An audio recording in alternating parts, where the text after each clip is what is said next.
Hey class, my name is Chase. For my demonstration speech, we're going to be making wontons, which if you didn't know means swallowing cloud in Chinese. Kind of random, but I guess it makes sense. Anyways, this is a family recipe that's been around for a few years. My mom used to make it for me all the time. And finally I told her, this is so good, you got to teach me how to make it. And she did. So now I'm going to teach you guys how to make it. We're going to follow 3 basic steps. It's a very easy recipe. The first step is going to be seasoning or prepping your meat. I'm going to show you the ingredients for that and how to do that correctly. Next, we're going to be wrapping the meat up so that we make sure it doesn't fall out while we're cooking it. And then the final step is going to be frying the meat, deep frying the meat in some kind of olive oil. They do cook very quickly, so you want to make sure that you're doing that for the correct amount of time. You're not burning them.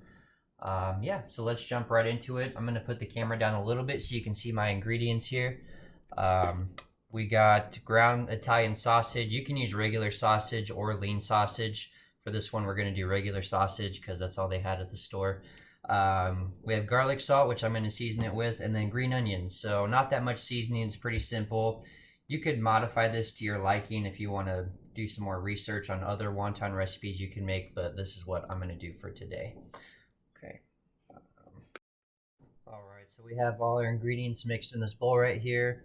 I just use my hands to mix everything. You're going to be using your hands for a lot of this stuff, so make sure you wash your hands as a common courtesy to whoever is going to eat this. So the next step, we're going to wrap these up. I already did a couple just to kind of show you guys an idea of what they should look like. Just place one down. You can get a bowl of water next to you. You just dip your fingers in the water, cover the whole wonton skin like this. You're going to grab a pinch of meat, probably about that much, maybe like half a tablespoon. Put that in the center there. And then when I wrap them, I usually come up with the corners on each side, have the meat at the top. And then I usually just kind of fold the rest in after that. You just want to make sure there's no openings to where the meat can fall out when you're cooking it. You can even kind of twist the top if you want, just to make sure it's secure in there. Do a couple more just to give you guys more of an idea. So once again, you just wet the top of it, grab a pinch with your hand, bring the corners up. I don't know how well you guys can see from there, but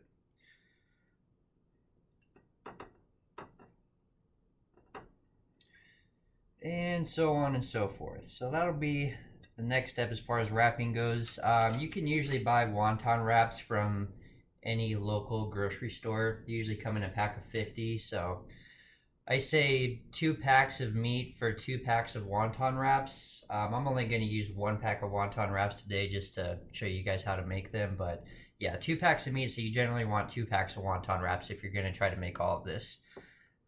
So that'll be the next step. We'll just be wrapping all of these. All right, so now we got all 50 of these bad boys wrapped up. We're just putting them in for our final step here.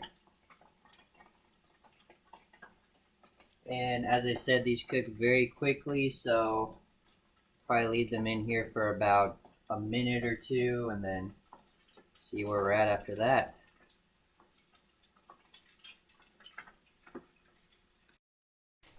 And just to give you guys kind of an idea of what they look like, that is them cooking. You want to make sure you put enough oil in so that it covers the wonton when you put them in. Alright, and now that we followed our 3 basic steps of prepping, wrapping, and frying, we have our finished product here. Looks pretty good. Yeah, and I want to thank you guys so much for watching. The main thing with the finished product, you just want to make sure that maybe cut one open and make sure that it's fully cooked. You don't want any pink on the inside. That's how you know that it's been fully cooked, because you don't want to get anyone sick or anything like that. I really hope you guys try this at home. It's a really easy process to do. It's really fun to do. Like I said, it's something that I grew up doing.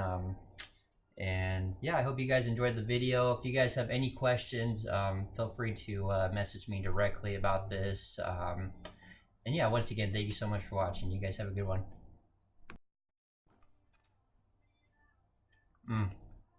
Delicious.